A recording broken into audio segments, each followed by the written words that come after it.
Thanks, Elizabeth, and I thank y'all for being with me here today and for inviting me to come to the Central States Conference here in South Bend. If we haven't had a chance to meet, I would love to talk with you more individually as the day goes on. My name is Mike Wassenaar. I'm the president and CEO of the Alliance for Community Media. I've been with the Alliance first as a volunteer and a board member since 2003, 2004. And I've worked in community media probably for the last 25 plus years. I worked for many years in radio, actually, and worked in community radio in both Madison, Wisconsin and Minneapolis, St. Paul before I worked at an access center in St. Paul, Minnesota called St. Paul Neighborhood Network that some of you may have heard of. And I've been working with the Alliance now since 2014, first as a public policy advocate, and I'll be talking a lot about public policy that we've been working on here in the last year. At the national level, and then in the last year as the president and CEO. So this is sort of an opportunity for me to give you an update on projects that we're working on, and also I like to kind of make sure we've got time here in the time we've got set aside to kind of hear thoughts that you've got or questions that you've got about things that ACM could be doing to be able to help you do your work, to expand the mission of what you do, to make you more impactful and powerful in the lives of people in your community, and to really sort of embrace the idea of the power that community media has and the significance that local media has. I think about this on a daily basis, really, as I'm inundated with a flood of different media from different sources that have nothing to do with anything that happens in my community. And I think it's a condition that's serially replicated across the United States, where you have a fire hose of information coming at you about things that you may not really want to know, or alternatively, that don't actually revolve around anything that goes on in your life. And I think that's one of the sort of the key problems that faces local communities across the country. We see it time and time again in different ways and shapes and forms. Is either the alienation that people often have from systems that they feel like they have no input or control or power over. We see that in our political system, certainly, but we also see it in our media very often, where people feel very much alienated from the media that is supposed to be serving them.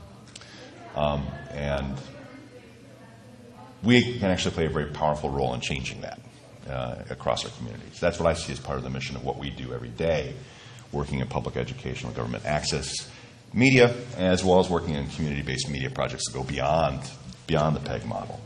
And I just reminded about, before I kind of dive in and talk about what we're doing with ACM this year, I was really kind of reminded about that with the publication of a book of photos that have come from a youth media project in Baltimore from an organization called Wide Angle Media. Wide Angle Media is about a 10-year-old project. It's about a $300,000 size nonprofit that does youth media instruction with Baltimore youth. Probably about 500 youth a year go through their projects, either at their facilities or in school-based settings or community-based settings. And following the riots that occurred last year, following the death of Freddie Gray, they really felt, and their students really felt, it was important that their voices be heard, that the portrayal of Baltimore, and particularly of black Baltimore, as something more than just something that's being burned down, or something that's more than just protest, was significant, because it was being lost in terms of the media coverage of what was happening to their city. And they felt very, very much troubled by the depiction that happens in these incidents of, a crisis occurring, national media being flown in, a lot of coverage, and then people disappear and go on to the next national crisis, the next national crisis, the next national crisis, and not actually reflecting the reality of people on the ground in communities. So this year, on the one-year anniversary of the riots and protests, they've published a book from about 120 Baltimore youth called This is Baltimore, and it's basically a part of their photography projects that they've been doing, trying to document the lives of Baltimore communities from Baltimore youth. It's extremely powerful, and it's extremely significant because it's something that mainstream media is just not doing and not interested in. And that's the opportunity that we have, it seems to me, the opportunity that you have, not necessarily to do a project just like that, but to reflect the significance and the specialness, the uniqueness of your communities and the work that you're doing, whether it being on the PEG channels or in other types of media work that you could be doing in partnership with others or directly through your own programs. So we want to encourage that in your communities. That's the reason why we exist with the Alliance for Community Media. And if you're not familiar with us, we've been in existence, this is our 40th year now, been in existence since 1976. We're a nonprofit membership association. We have members in 41 states around the country. And we also have a foundation which does educational work, separate from the trade association work that the membership organization does. So about half of my job is public policy work based in Washington, D.C., working with Congress and with the FCC. The other half of my work is the educational work of the Alliance, working with members across the country to help solve problems, provide educational support and resources, and connect you with one another so that you're building a learning network so that we can be growing and responding and building something good for communities across the country. So that's the reason I'm happy to be here in South Bend today, even though I was in New Orleans just 26 hours ago or 48 hours ago. And the weather was much nicer.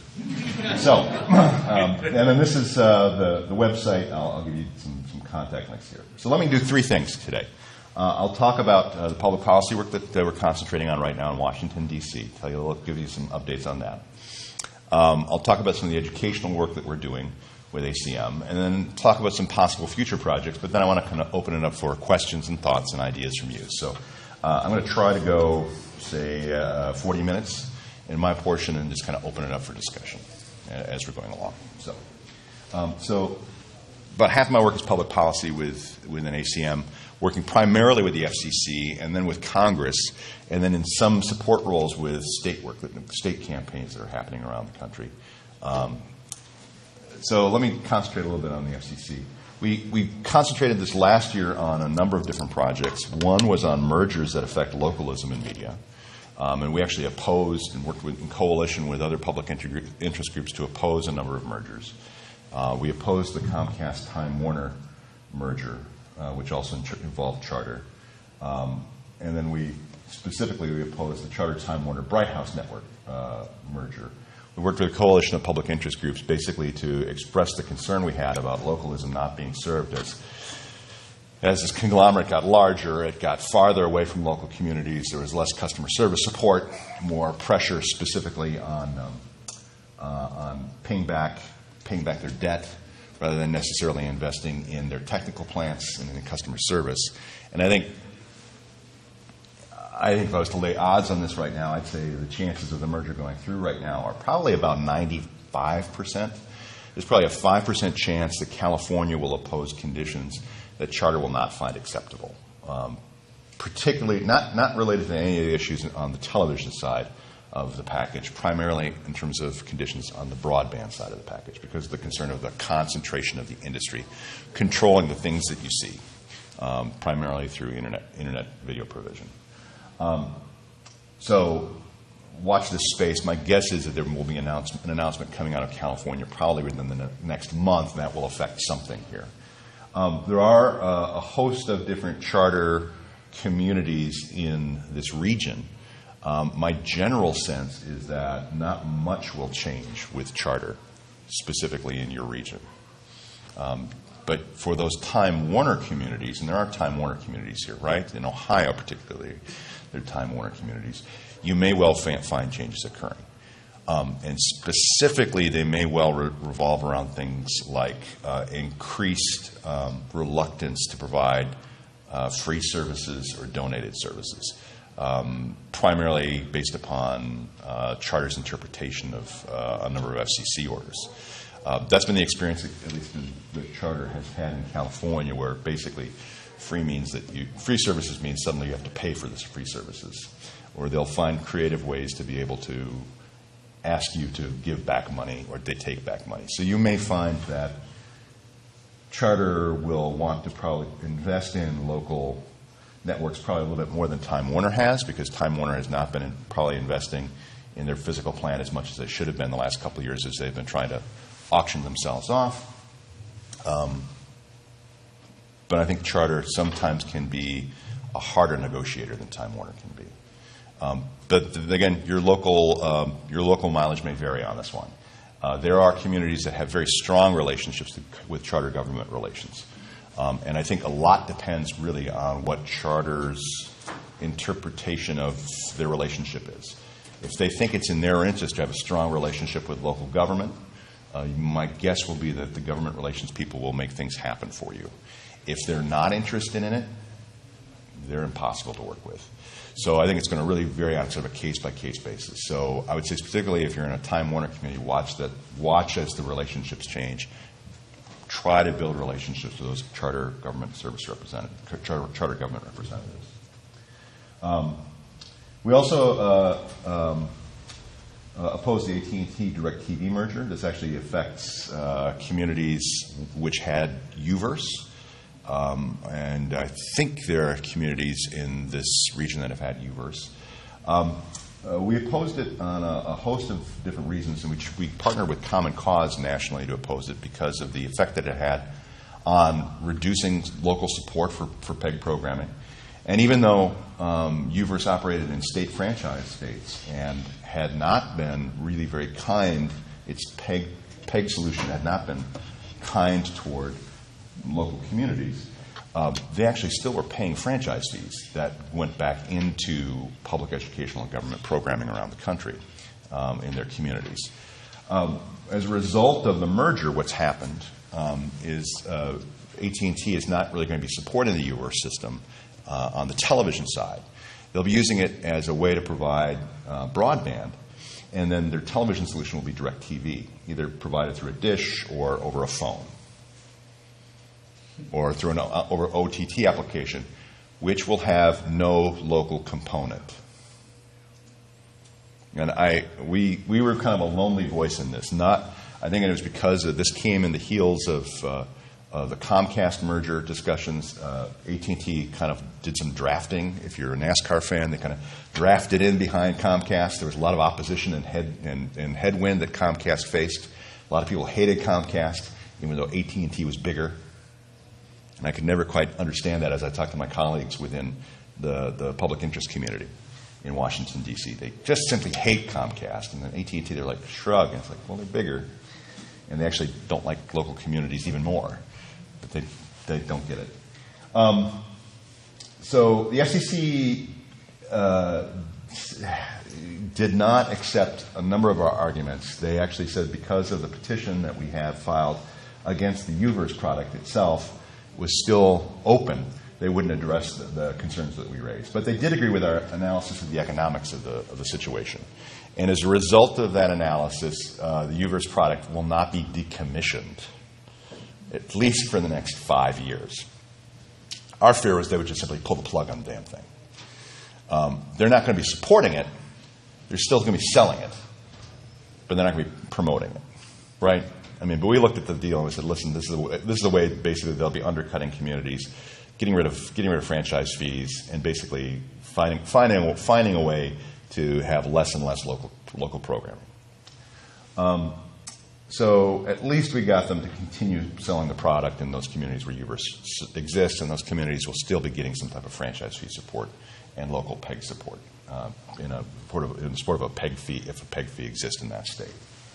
And then our concerns helped prompt the notice of inquiry on diverse and independent programming, which is going on right now. I'm going to talk about that in a minute. So really this sort of helped to set up a further discussion about equal treatment of our channels by multi-channel video providers. Our concern, and the concern that many of you have, is that the channels are compressed, the channels are not available on the HD tier, or you have no way to be able to find out what's on, because the channels are not on interactive program guides. And increasingly, audiences find programming through search through interactive program guides, so that metadata that's available on that program guide. And then even further, if you're not on the program guide, you can't be DVR'd. And for millions upon millions of viewers, that's the way they watch television now. They don't have time for appointment viewing. They simply record what they can, and then they binge watch on weekends, right? Right? I mean, that's what I do. I don't know if it's what you do. But if you can't search for the program that you like, if you can't say, I like that one, I'd like to see another edition of the John Hauser special, or I'd like to see another edition of, Alicia's show. If you don't have that ability to actually see the programming like that, it doesn't exist for a viewer. So our argument is that we need to be not just have a provision of channels, but the channels are treated in an equal fashion so that viewers actually have the ability to watch them and use them. And that speakers don't speak into an empty chamber. This can't be a platform that's just basically free speech that no one listens to. You actually need the ability, or government speech that no one listens to and no one can find. We actually need to be able to find viewers and build viewership. That has to be a part of the work that we do. So then the other work we're doing at the FCC right now, the notice of inquiry on diverse and independent sources of video is going on right now. We've filed comments basically expressing the current concerns of PEG operations around the country. We'll be talking with the commission staff and the Media Bureau in the next month about that. And many of you, I think, were involved with this. We had actually a number of significant comments coming from Michigan, I know. So I want to thank you for being involved with that. One of the specific issues that is coming up really is this question of whether or not if you have the program data in your system, you have the ability to export it out to that third-party provider that provides the back end for the data that then the cable company uses. And the cable companies have been trying to use different stories as to why they can't do it. Either it's physically impossible, or it's technically difficult for them, or it's a month with an R in it, or some other reason that's come up. In some instances, they've even said it's totally out of our control because it's a third-party company that does it. We don't control that, which is just totally disingenuous because the tracks which say that they won't allow program information to come back to their systems and have people use those systems. So we're going to be trying to press our case on this. Whether or not this means a specific rulemaking on this issue or not is uncertain to me, but I think there's a significant number of local governments and channels around the country that care about this. And every politician and every reporter that I talk to says that's nonsensical. I mean, if they can find a way to do voice activation for your television set in your home so that you can buy toilet paper while you're on the John, they should be able to find a way to get programming from a local community of a significant size back to those very same people. Right? The system is meant to be devoted toward local voices, Congress did not say it's imperative to sell you crap that you don't need every time you turn on the TV. That is not why the system is set up. The system is set up so that you have the ability for local voices to be able to express significant concerns about issues that local communities care about. That was the mandate from Congress back in 1984. And we can never forget that mandate. It can't be more about sort of neat, cool things to sell you more crap that you don't need. Okay?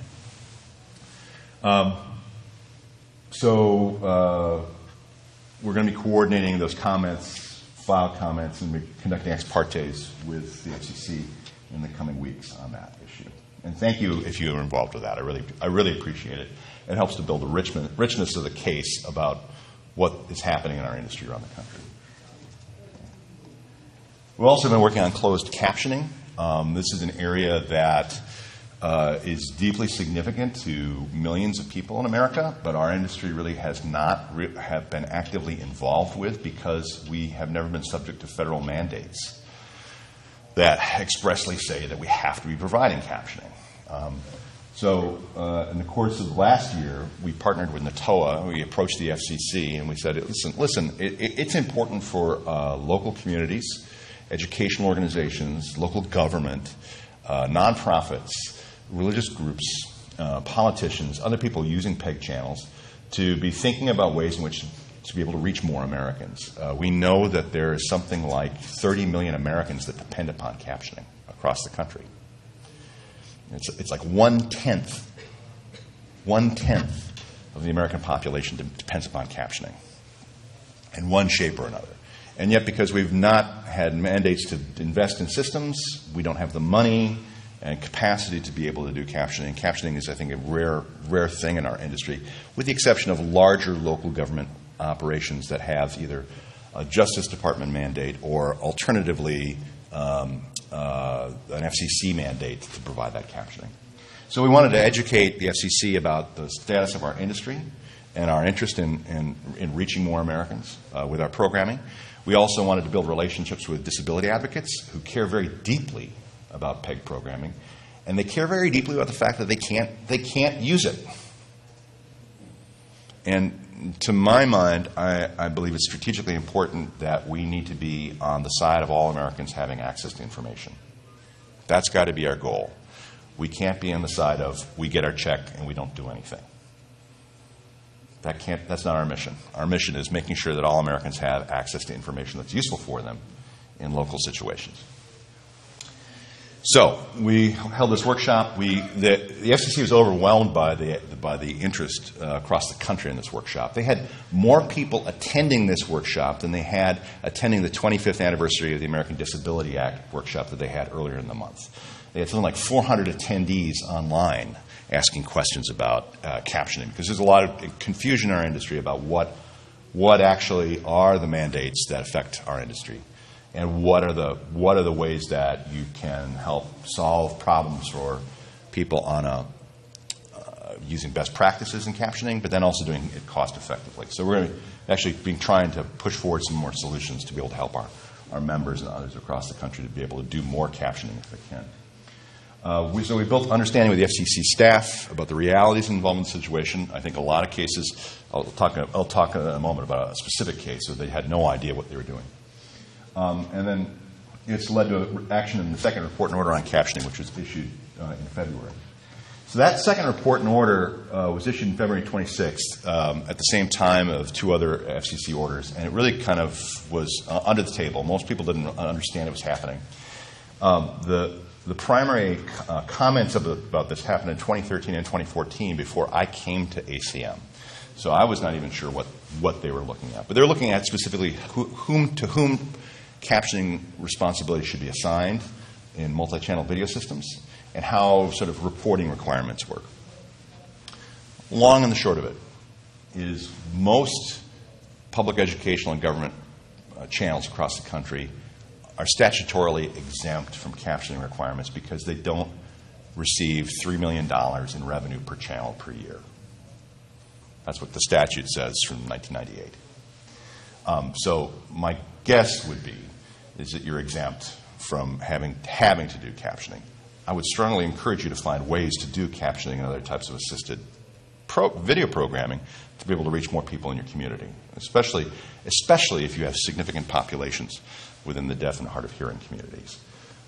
It's a way for you to be extending your service. The order contemplates a system of web reporting for all video channels across the country to state that whether or not you're exempt from the requirements or not, and to give a point of contact. Because right now what's happening is the FCC is getting dozens of complaints on a weekly basis that fall into the ether. There's nobody to talk to. They don't know who to contact. And I'll tell you this from somebody who does a lot of grassroots work with public educational and government channels across the country. I go to websites. I don't see contact numbers. I don't even see addresses. So I have to guess what state you're in, right? If it says Access Springfield, which of the 80 Springfields is it? I don't know. But you'd be surprised how many organizations simply accept that they're only talking to people in their community, so they never put the address on the website. It's amazing. So that's the sort of consumer affairs aspect of this that the FCC has been trying to address. So they will be putting together a web reporting system where they're going to be asking all cable channels on all systems and all video producers on all systems to self-report once a year who they are, what's your point of contact, what's your email address for complaints, and whether or not you're exempt from the rules or not. It should take 10 minutes of your time. My sense is the system will be probably up and running this fall. We'll be trying to assist all the PEG operations across the country in doing this so that it's not complicated. We're also going to be assisting the FCC in this because they don't have the ability necessarily to reach out to you and to your colleagues across the country. So we're going to try to do that systematically. And I actually think there'd be a benefit of this in that when they get a call, they know who to refer back to, and they know whether or not it's a valid complaint or not. You know, if you're an exempt service, they'll say, "Oh, this is an exempt service. It's in Kalamazoo. If you want to contact them here." And if they have a question about your exemption, they may ask you, "Well, how much revenue did you get during the course of the year?" And then you simply write them back. You know, we received $10,000 last year. We didn't get $3 million, so we're exempt. And they'll accept that self-certification. The curious thing about this order, though, is that it says that all video producers have to certify. So think about that one for a moment. It would literally mean that every public access producer in America would have to register with the federal government on a yearly basis. Every Cub Scout that comes through your facility that creates a video. Every school group. Every gospel choir. Every religious organization. Every political candidate. Everyone you have ever met who has produced a video program in the last year would have to register on a yearly basis. It made no sense whatsoever. And it's primarily because we were not involved in that rulemaking. I hadn't been hired yet. They had no local governments telling them, "Hey, wake up. Not everyone's Viacom." Right? So as a result of the relationship building, I called them up. I said, "Listen, the order reads this way. You are basically setting up a system where you'd actually be requiring everybody in the United States, whoever does video on a channel, to be giving you their email address. You don't want that in your database. It's going to clutter up your system, and it's going to make it impossible." And they agreed with the analysis, and they agreed that they don't want to have Cub Scouts and gospel choirs registering with them on a yearly basis. So they're actually going to be reconsidering the order later this spring. And reissuing it so that there's an exemption specifically for access channel producers. So if you're on an exempt channel, there's no need to certify. The channels will still need to self-certify that they're exempt. And my sense is that it's not going to be onerous. It's going to be like 10 minutes of your time once a year. So it should be pretty easy to do. And there's just going to be a benefit if there's a consumer complaint, the FCC will know who to send it to. So actually there's a benefit to your community. You actually will know whether or not anyone cares about your services. So it's a good thing. And then we'll be working again with people across the country to help train you on that certification system. And actually we're also working on other issues with captioning that I'll talk about in a few minutes. Going the wrong way. We're working on the notice of proposed rulemaking on set-top boxes. You may have seen some press coverage of this. We talked with the FCC staff earlier this year to discuss the assurance that PEG channels and local content are contemplated in the rulemaking. The idea is that the FCC wants to open up the market so that you aren't forced to rent your box from a cable provider, and that you get the ability to have multiple types of devices for that content on that system, which all sounds well and good as long as we have the ability to be able to have that local program information and be able to find local channels on those devices. So we're going to try to articulate that in the course of the next couple of weeks. So keep an eye on that. I don't expect us to be a major player in this. This is going to be one of the big battles that are left in this FCC before the end of the year, because the cable companies hate this, and Google and Apple want this. So you see this sort of clash of the titans over this rulemaking. It's unclear to me exactly what's going to happen in this. So whether or not anything comes of it is unclear to me. One thing that could happen is that they could form a standards committee which will not be tied to the cable industry, will be independent, which promulgates sort of design specifications for navigation devices on multi-channel systems. If that happens, we need to find engineers friendly to our industry who can be a part of that body. So one of the things that we want to do over the course of the next couple of months is identify people within our industry who would be able to be on such a body for standards making. if that's the outcome from this. So that's just something to keep in mind as you're talking with people in our industry.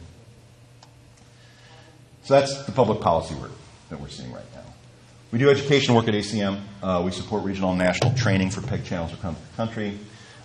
We host national conferences. The 2015 conference was in Pasadena last August. We had about 400 people attend that conference.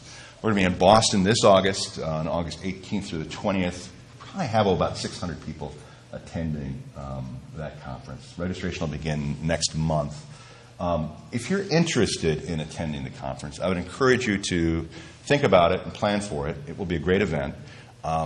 New England is the home to probably something like 500 centers, all told, of which there are about 200 just in the state of Massachusetts alone.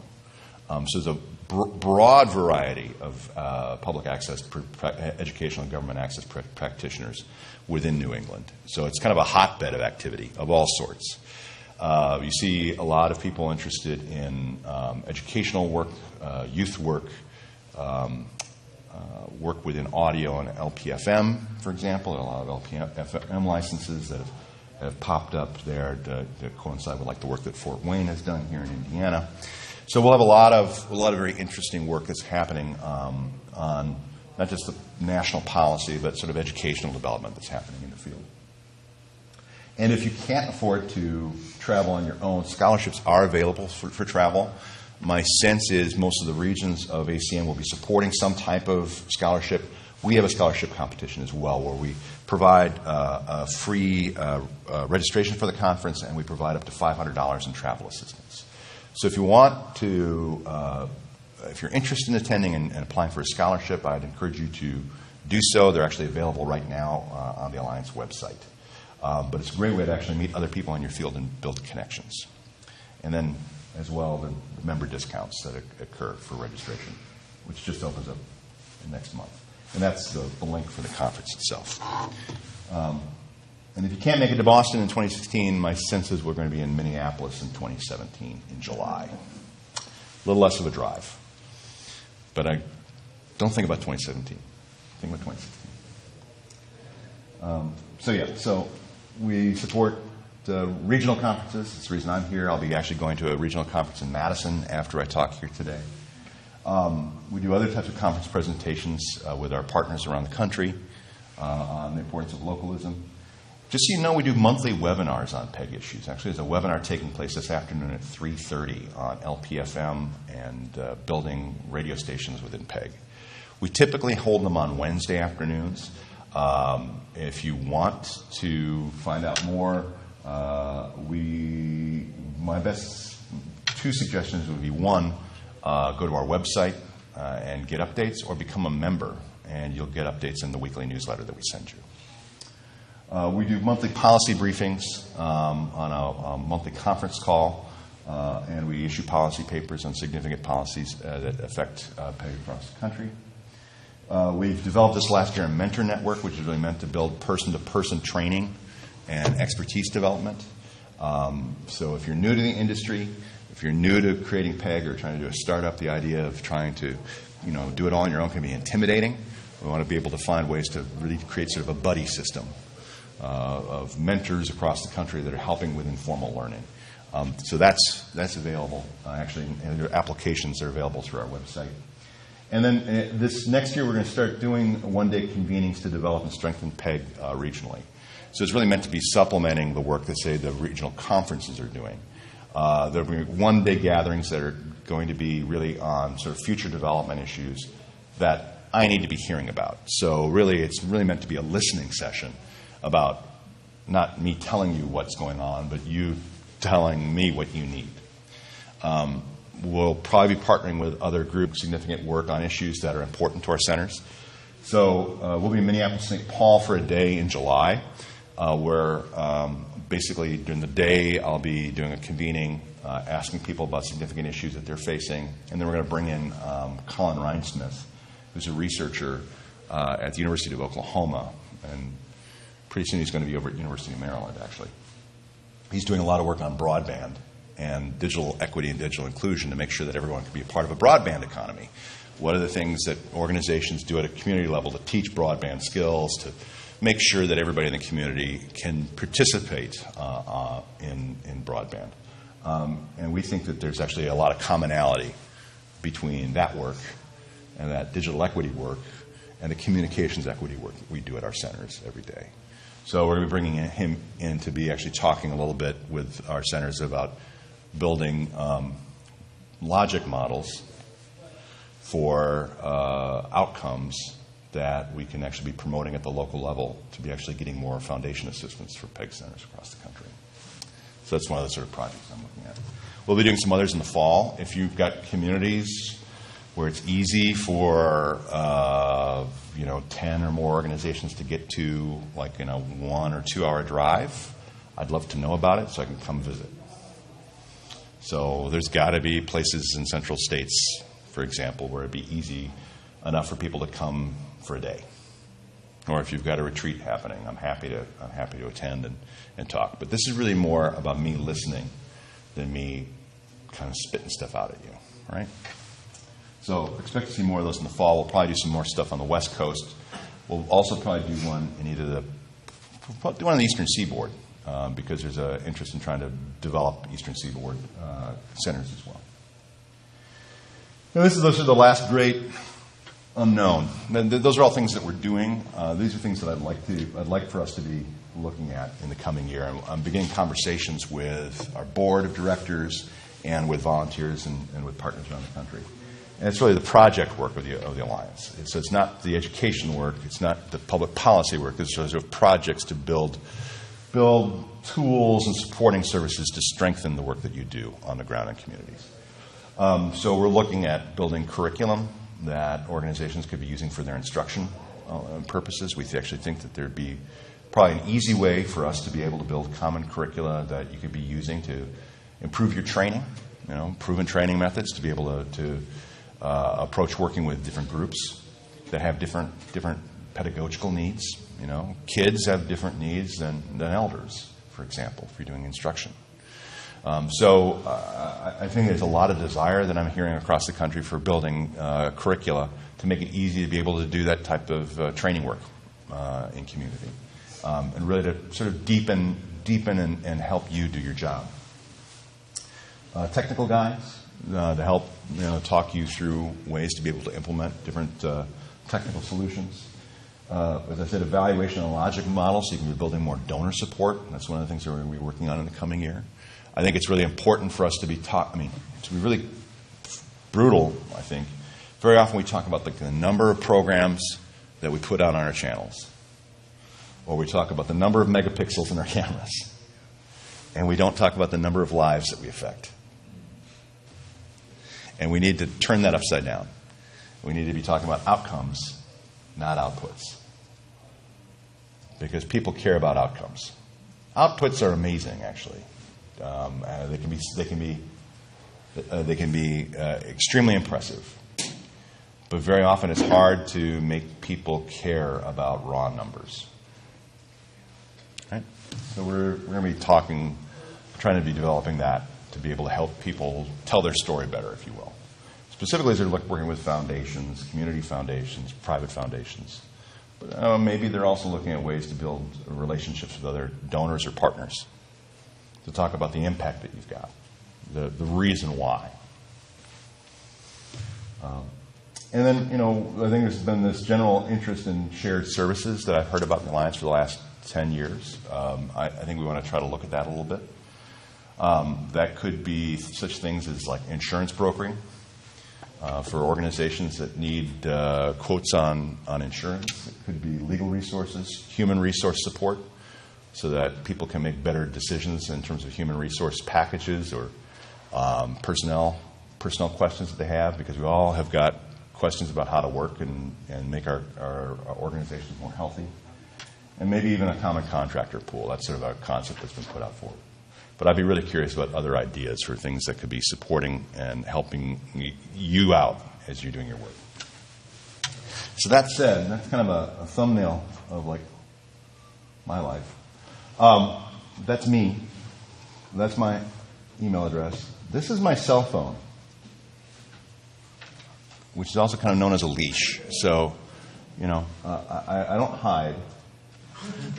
If you prefer to get a card, I'll give a card here for you too. I'm happy to take questions if you don't have questions today. And then this is information about becoming a member of the Alliance. The general information about the organization at allcommunitymedia.org, but then membership information either for individuals or organizations is at the Join tab. And then members receive a weekly electronic newsletter every Monday. You get listserv access so you can be able to network with colleagues around the country and ask questions on your own. You don't have to be proctored to do that. And you get discounts on services and training that we provide.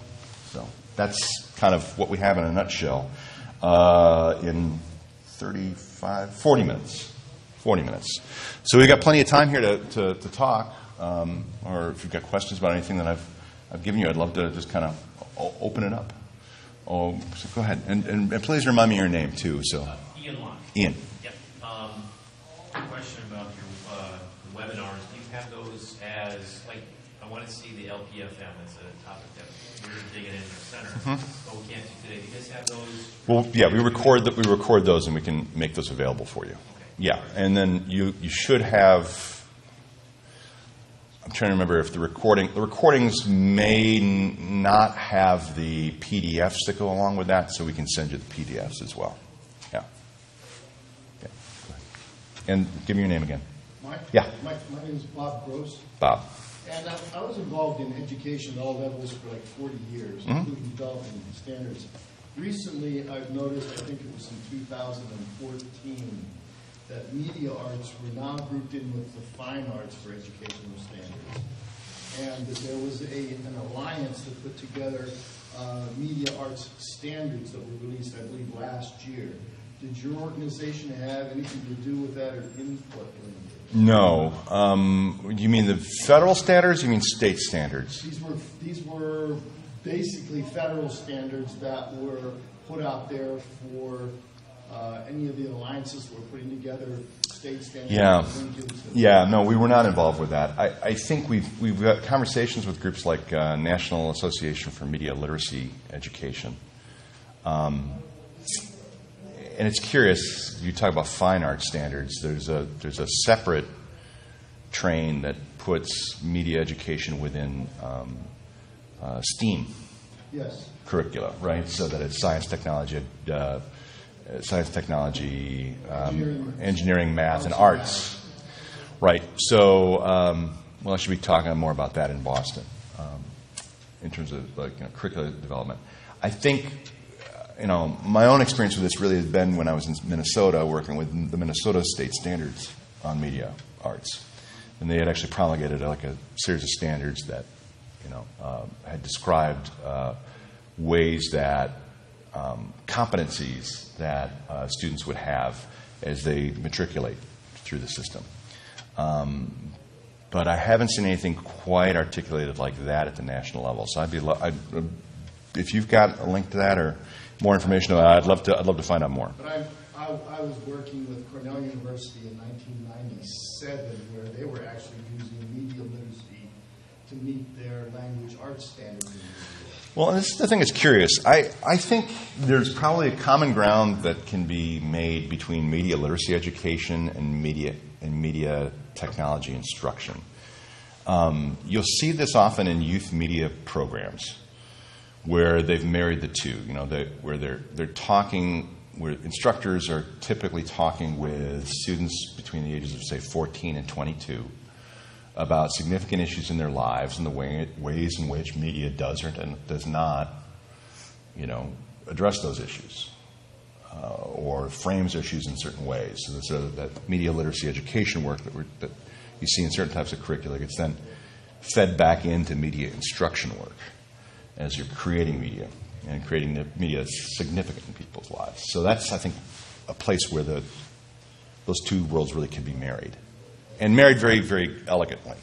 Not just kind of kludge it together and say, oh, well, we do this. No. That media literacy work informs the media instruction work, right? And helps to propel it. So you see that a lot, I think, particularly with youth media organizations that devote a lot of staff time to it. Yeah, and that's one of the things that I think we want to try to encourage. All right. And give me your name again. Eric Mark. Eric. Curious, you're pushing the idea and the concept, and I think it's probably right. There should be more closed captioning available on public access. Have your organization done research as to what kind of cost, average-wise, is associated with being able to do this and do this well? Yes, yes, and it's still prohibitive, I think, for many of our organizations. Most nonlinear editing systems will have the ability for you to be able to provide captions in a digital file right now. The labor cost is the issue, to be able to generate a transcript and then have the captions roll in synchronous fashion with what's being said on the screen. Because that's part of the standard, is that you can't have the captions show up 25 minutes later, right? You actually have to be synchronized with action, right? So doing that kind of work typically means that you're generating a script somehow, and then you're feeding it back into the system. And you're not doing this in real time. This is a post-production exercise. So they end up with the extra post-production costs in terms of the hour increment, and then the labor for generating the script. And you still can't use auto-generated scripts. YouTube, for example, will give you put a video file up into YouTube, you can download a text script. It will be about 85% accurate, which sounds great until you realize that human comprehension of speech, you probably need to be about 98% accurate. Because, nouns, verbs, adjectives, they need to be in the right places. Syntax means things. You've got some kind of an electronic... But you could be generating, the majority of that text, and then you could be scrubbing the text to make sure that it reads appropriately. So there's ways to drive down the cost there on a post-production basis. Probably, I would imagine, $50 to $60 per finished hour is a reasonable amount. So when I was doing this work in St. Paul, we would be contracting with nonprofits who wanted captioning because their service audiences were deaf or they're hard of hearing. So adding that extra $100, $150 as a service add-on was a no-brainer. It was easy. There's no reason not to do it. If and enough of us are doing that type of contracting work with nonprofits right now, to be able to create programming. Having that on as a value-added service should be able to be done. And the technical barriers are very, very low. The real-time captioning of programming, live programming, is the barrier. The cost is going to be anywhere between $125 and $175 per hour, which is beyond the realm, I think, of most centers. And if you were to caption, let's say there's 3,000 hours of programming that are generated in your community. Even if you were to do that 50-hour thing, none of it was live, and it was all, if you do 50 hours, that's an extra, do the math on this, that's an extra $150,000 in your budget. Which, right, we all kind of, it just is not going to happen. So I think we have to be doing baby steps to dip our toes in this. And then by doing that, even if you're an exempt entity, by doing that, you build relationships with groups who can be your advocate about expanding your services. And you put yourself open to other types of pools of funding to be able to expand services. So it's similar to, if you're running a production center or training center, tell me that you've got a wheelchair ramp into your center. Tell me it's not all steps. Please tell me that. Tell me that you've got some type of ADA compliant editing table so that someone in a wheelchair can do editing. It's an easy modification that's cheap to do. And I think most all of us do it. The question that's going to come up is not going to be so the cost question is one aspect. The other question that we're going to be dealing with in the coming year, I think, is not the FCC, but the Department of Justice. Because the Department of Justice enforces a little thing called the Americans with Disability Act. So there's nothing new about the ADA. The ADA has been in existence since 1991. It's just that the federal government hasn't enforced it. And one of the odd ironies of the Obama administration, maybe it's a charming irony, is that you now have an administration that believes in enforcing civil rights laws. So guess what's happening? They're actually doing audits of local city government to make sure that cities are serving disabled Americans. Seems odd. So how odd they're actually doing that. Now, whether or not we've got a different administration next year that doesn't care so much about civil rights, it may mean the Justice Department backs off on this. But my guess will be the Justice Department will still be interested in, particularly in cities, not necessarily nonprofits, but cities not providing services to the residents. So what we need to be doing is we need to be looking at what the standards are for what is an undue burden for that service. If your city, if your township has a budget of $100,000, the idea of spending another $50,000 for captioning seems crazy. And the city probably doesn't have the ability to do that. There are other instances that we're finding where cities are paying live signing, which is more expensive than captioning.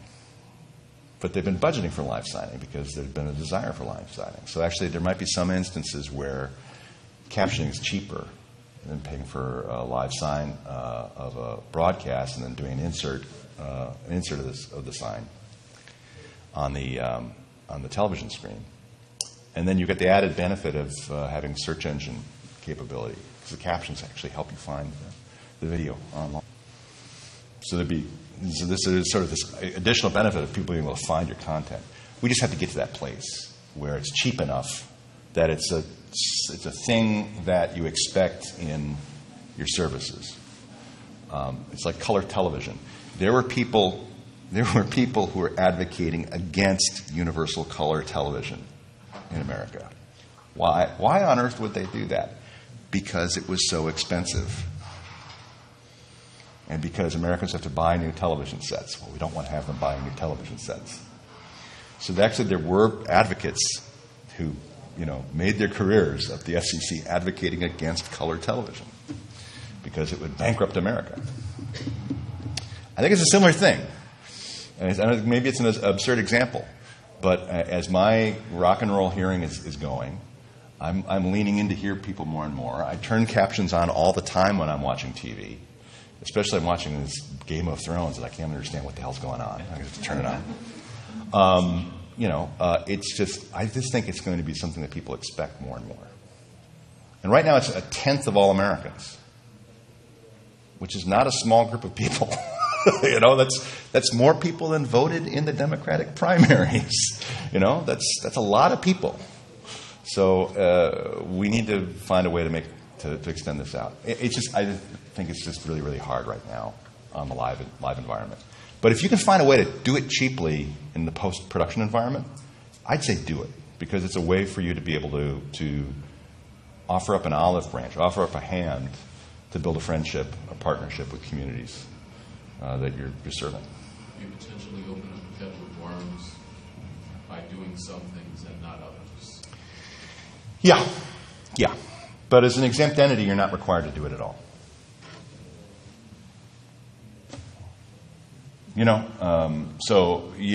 I think really the sort of question becomes, is it a universal service that you provide for all within your program service? Is it a capacity that you have built into your production suites? That's probably easy to do. Is it something you teach people to do? Sure. That's actually probably easy to do. If you're in the position of having to determine how you provision original productions, or you don't do original productions at all, that may be a harder issue. But if you're doing original productions right now, or you've got some sort of local origination capacity, I would strongly suggest you consider it, or at least consider it as a value-added service that's pretty cheap to add on. And the cost is going to, in the next 3 years, the cost is going to drop. Yeah. It may be significant. So to the point that you're starting to plan and think about it now, you're going to be ready when the cost drops to the point that it becomes much less of a barrier. Right. And I would just say to everybody in the room, to have a friend, you have to be a friend. And we have to be in the business of building alliances at the local level for communities that want service. The disabled community demands to be equal citizens in our country. And if we do not recognize that, we are killing ourselves. I mean, literally, we are creating an enemy who should be our greatest friend. You know, and that's just, and it's because of a lack of resources. So we need to find ways to be able to get around that and not panic. because you know, and make sure that people are making good decisions. The other fear that I have is that local governments are forced to make bad decisions if they suddenly see that they have to do captioning on all programming. And then suddenly they dump services or they stop doing things. That's something you actually hear people do. They stop doing things because there's a requirement that they see to be onerous. And that is not in the spirit of that's not in the spirit of the ADA, actually. If you have to reduce services because the cost is prohibitive, you should be able to articulate that. It's just an area people are fearful of talking about. So, but it's a significant issue to be thinking about. I'll get to Beth here, and then I'll get back to you, Ian, since you're all right. So I don't know if you know, but so if, let's say we find a way, like we use YouTube and scrub things and make it so it's compliant with, you know, what is the process in getting it to the channel? Like, do you know how that works? Like, What do you mean? Instead of just having the caption on all the time, how do they make closed it captioning rather than open captioning? And can play that server's handle. Yeah, like how can you? So you should be asking that of all your vendors. Okay, so there's a federal requirement that all MVPD channels have the ability to transfer captions. So, you know, so for example, if you have a satellite service that you're replaying, the odds are is that it's captioned and that it should be transmitting back out. If the cable company does not have the ability to pass through captioning, that's violating federal law. That's violating an FCC standard. So you should be asking the server company, you know, can you pass through captions? And it's a future-proofing question. You might not be doing captions now, but you know, let's say you're recording a video feed off a satellite, and you want to play that program back. You don't want the server to screw the thing up, because then you're reducing the service that could be going to your community. Yeah. But that's a federal requirement for the channel to be able to transmit the captions. I'll get back to you, Ian. Go ahead, Otto. We had an issue we have two providers, Frontier and Comcast. And the newer encoders that Frontier you have to designate what line is the caption. And if there's a power outage or something that resets, you have to contact them to log in and fix it. So it's one thing that as technology gets newer, there's going to be more hiccups in there to fix. Yeah, you need to probably find a way to talk to them about that so that you can expedite that process. Right. Yeah, especially if you're doing caption transmission. Yeah, our city council meetings is captioned live. So there's a phone call that comes in, they type it in, and somehow it transmits back and then goes in on the video with a little bit of delay, maybe. Is this SD transmission standard depth? Yeah. Well, that's something to be mindful of as you're moving forward. Yeah. Ian, you had another question. These are all part of what I was going to throw in there is what are the servers that you guys are playing back on? We're electronics house, so can they even play? I mean, that's the question. We heard different things like, they can't even handle, the line 13 or 21, whatever it is. I can't remember my broadcast days. But line 21 is an analog standard, so I don't remember the insertion standard for digital. I'll just be blunt. I mean, beyond live captioning for a meeting and a special setup with your possible. I mean, for us, our best bet would be our local news to start with. Right. Because we have that script that we can just copy Yep. paste and we can get it set up. And You're then running you're running the teleprompter. It's easy to kind of, yeah. It's easy to do. But And- to get it repeated, And I will tell you, that's actually something that community organizations, local foundations will support. So if you're looking for production assistance costs, my guess would be a community foundation would be very interested in having your local news being captioned. Or if there's a civil rights commission in your community or state, they often will have pools of money specifically for technological assistance to aid communities. And my favorite example of this is from my home state of Minnesota. They do an appropriation at the legislature every year of like $3 million for captioning assistance for local news. So the state gives money to the corporations to be able to subsidize the work. So before I left there, I was trying to convince them to open it up to access channels. And then I fell in love and left the Twin Cities. So damn me. But I think there's a huge potential there. Because that's what people want, the information. They need the information. And so it's like providing an essential service. Yeah. Yeah. we've heard, I don't mean to step on anybody else's their hands up, but in Oakland County up around us, there have been lawsuits going around. I mean, it's crazy that this is being discussed right now, because that's going to go at MAB for us on our chat for the next meeting. But there's been lawsuits at OCC, the community college, the ISD, and the local school district. It seems like some of these, the rights groups are going around just sampling to see who is doing it. And well, right. So it kind of falls under a different scope, but it raised the red flag of what's everybody doing in case this goes further. Well, and the thing that I'm telling people is A, don't panic. B, find out what your obligations are. And C, make a plan. And the reason I say make a plan is at the very least outline real costs for what it would be like to provide, full service or some type of smaller service. Because at the very least, as a defense, you need to be saying, no, it is an undue burden. It would cost us X to do Y. You can't say, my hair's on fire. Oh, it's going to cost a lot of money. That's not a legal standard. Right? You actually need to plan.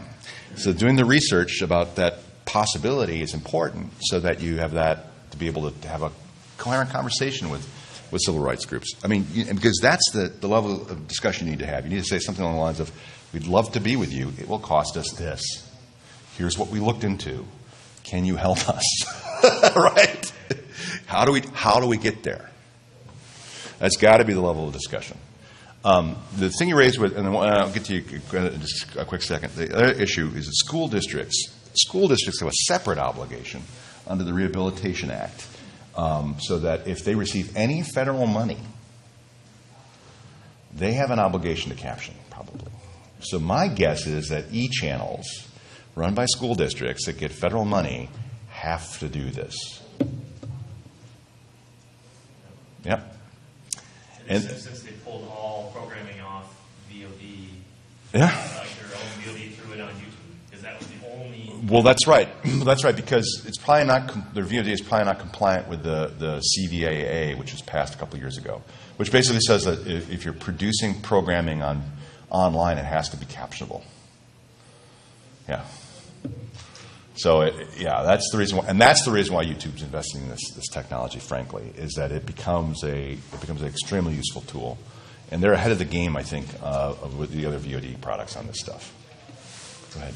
Switching subjects. Yeah. You brought up Baltimore, and that raises the issue of the importance of community media. Do you see it as being more important or more kind of something that communities need to be looking at more? Or, is the relevance of how our culture is and the multimedia corporations are flooding the local communities with information that's really not helpful? So, I mean, I end up using the metaphor of being stranded on a boat in the middle of the ocean and dying of thirst. Right? So there's a lot of water, but you can't drink any of it. Yeah. I think that situation is getting worse for most communities in America. Unfortunately, most of the policymakers that determine these issues, or the corporations that determine these issues, are based in communities that are overserved. I live in Washington, D.C. I cannot tell you how many things are about Washington, channels and the like. And we even have a fairly rich public access and educational government access environment in the Washington, D.C. area. And there's this effect that occurs that people think that, the rest of the country is like this. Or they can't even imagine what another community is like. So I think that, the evidence is that local information is diminishing. Local news production of all types is diminishing. And there's actually a need to be able to provide local news, local public affairs, and local cultural information more so than at any time in the last 40 or 50 years, it seems to me. The question is, how do you get to the place where you can actually do that work? Even though I run a trade association that supports PEG channels, I will tell you, I don't know if a PEG channel would be my first inclination. I think like a radio station might be my first inclination, because a radio station is a lot cheaper to operate and a lot cheaper to put together. I know people who do news production on comic books forms, and they distribute the comic books. They sell the comic books. That's community media. It's reaching people where they are. Is it more or less legitimate than the work that we do? I couldn't put a value judgment on that. But I think it's equal in terms of its impact. So the thing that I would tell you is that as you're thinking about this question, you need to be thinking about like the ways people use media in your community, the types of things they want, and think about ways in which you can deliver services to meet those needs, the way you can sort of be vital for people. And I think the mistake that we've made systematically in our industry is assuming that we have the technological solution that everybody needs, and only if they show up at our center, they discover how great we are. As opposed to taking a host of technologies and a host of approaches and asking people what they want, and then developing systems to meet needs, and then being able to change over time. And that's hard. So I think the need is greater than ever in lots of ways. I think it is. And that's why I brought up a book publication today. It's like an example of something that's like really powerful, really meaningful. And that's a community media exercise. They're doing, these are kids that are doing photography. That old outmoded photography, 1840s technology. Radio's in 1920s technology, right? But the social form that we talk to each other and we express ourselves and we build meaning, that's 2016. The social form of communication is something that we build. It's not determined by the gear. So that's the challenge I think we have to think about. So I also think that people very often are afraid of television in a way that they're not afraid of radio. And I still can't quite figure that out. That's probably a deeper discussion that we can go on for a long. They're certainly afraid of cameras. And cameras change the way people act. So that's a different discussion for a different day. Go ahead. Yeah. Yeah, this is basically branching off his question there, but I feel like the community television station I was at was maybe one of the best in the country as far as producing local content. And one of the things, we were always playing kind of commercials during our programming, and it may not have been necessarily, hey, come over to our car dealership and buy this new car for $18,000. It was more like, hey, we're the car dealership and we support our community athletes and stuff like that. So I guess my question is, what are some of the ways that you've noticed that these smaller stations can go out and generate revenue, and have that be a part of their program? I mean, the commercials, is it just logos putting up? Can you put PSAs out there? I mean, You could do PSA production. There's no, I mean, and the issue that you're going to run into in every instance is not going to be federal requirements. It's going to be some type of restriction within the local agreement on commercialism, either state by state or within communities. I think it's probably best if you go down the road of using sort of non-commercial standards for acknowledgement of support. So you're not giving price, you're not making a call to action, and you're not making non-comparative or non-factual comparisons. Come on down to Joe's for the best sausage sandwich available at $4.99 a pound or something like that, right? That's combining all three of them. But that said, local advertising is dying in America because of the internet. So I would not look at trying to make a lot of money off of this type of exercise. I would use it as a way to supplement something you're already doing. And I'd use it as a way to have a relationship building with some sort of project that the community wants to see. So let's say it's local sports. There are organizations that do a lot of underwriting work specifically for local sports because the community wants to see what's happening with the local high school. And then it's an associational thing. Joe's Submarine Sandwiches supports the Fighting Salamanders. Flaming Salamanders. I don't know. Something like that. There's probably no prohibition at there's no prohibition at the federal level for that. The question is going to be whether or not your local franchise has any prohibitions against that. So that's the key, I think, a lot of times. I think the other thing that I've seen organizations do is partner with other nonprofits that have fundraising apparatus to be able to do programming jointly. So let's say, for example, you're working with local YWCA, or you're working with you're working with a local community foundation, or you're working with a nonprofit that does work on like early childhood education. They may have resources to be able to do production work or to get grant money that you don't have necessarily a development team to do. That forces you into different types of projects over time, but that means that you're developing services that actually reflect a common need, rather than just saying, "Hey, I want to do a show about cooking, and I'll do it. I'll do it my way, and I just need you to be convinced that you should be giving me money." And that's not like that doesn't work very often. Very often you have to be building some sort of partnership with an external party to make things happen. I've seen that work a lot. When I was in St. Paul, we probably had about $180,000 of work a year. It was based on that kind of partnership model.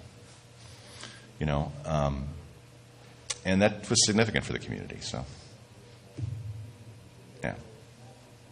Mike, I need to stop the conversation, but we are at time. So. Is there anything real quick that I can answer in 2 words or less? No? Well, I'm going to be around for the rest of the day, so please let me know if I can help in any way. And then again, I've got my cards and information, so I really want to thank you for the opportunity to talk about work that we're doing. And thank you for being a part of it.